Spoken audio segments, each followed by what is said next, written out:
Chaque jour dans la France Bouge, Éric Boin, nous découvrons une marque ou un endroit ou un produit qui font la fierté de notre pays parce qu'ils ont traversé des générations et ils sont toujours là. Aujourd'hui, on va plonger dans l'histoire d'une entreprise qui a 20 ans, elle est nantaise, ça va vous plaire ça Emmanuel, qui s'est mis sur ce créneau des prix cassés il y a 20 ans déjà dans l'univers de la beauté. Et cette entreprise s'appelle Saga Cosmetics. Oui, alors il paraît que ça a été un succès immédiat, je dis il paraît, parce que moi je vais être très honnête, je ne connaissais pas.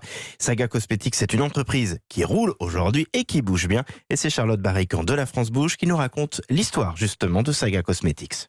Europe 1, La France bouge, la saga. nous sommes en plein dans une histoire de reconversion professionnelle, celle d'un homme qui a débuté dans un cabinet de comptable et un jour, un de ses clients l'appelle et lui dit qu'il y a un marché à prendre sur la cosmétique à bas prix et que s'il veut se lancer, c'est le moment. Une première boutique Saga Cosmetics ouvre à Nantes en 1999 et le concept proposait une large gamme de produits cosmétiques à prix cassé.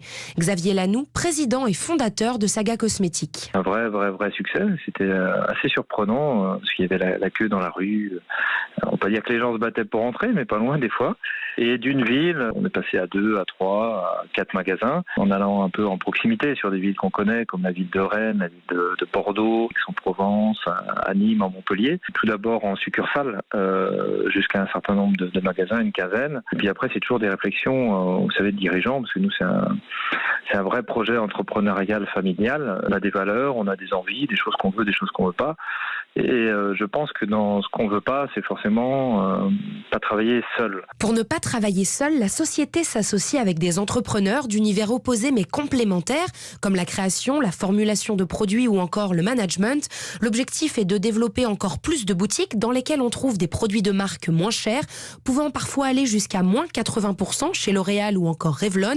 Mais nous sommes au début des années 2000, au cœur d'un marché qui évolue rapidement. La clientèle se maquille de plus en plus d'innovation dans le secteur de la beauté qui arrive. Et on s'est posé la question de dire comment on peut satisfaire le maximum de besoins de la cliente sur la partie beauté à petit prix. On a commencé à chercher dans d'autres pays, en France aussi, des entrepreneurs qui lançaient des marques qui n'étaient pas référencées dans les chaînes classiques, ce qui nous a permis d'offrir, parce qu'aujourd'hui on doit avoir entre 2000 et 3000 références dans nos magasins, une offre beaucoup plus variée, beaucoup plus fashion et toujours avec un avantage petit prix. Saga Cosmetics crée aussi ses propres marques. Aujourd'hui, elle en a 6 comme Aurare et S, avec toujours en tête l'idée d'innover et de produire en suivant de près les nouvelles tendances. On a un autre côté, c'est le côté dénicheur sourcing qu'on peut faire internationalement et nationalement. C'est de rechercher des produits qu'on peut trouver très tendance, notamment en lien avec la télé-réalité.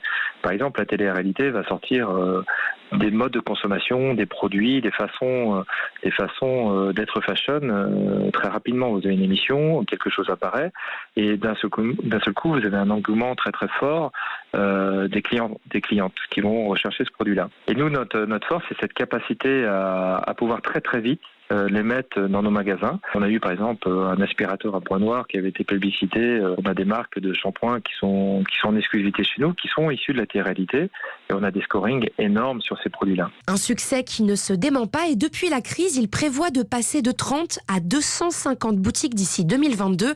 Des recrutements vont donc suivre chez les salariés mais aussi chez les partenaires avec cette même passion pour la cosmétique et l'entrepreneuriat.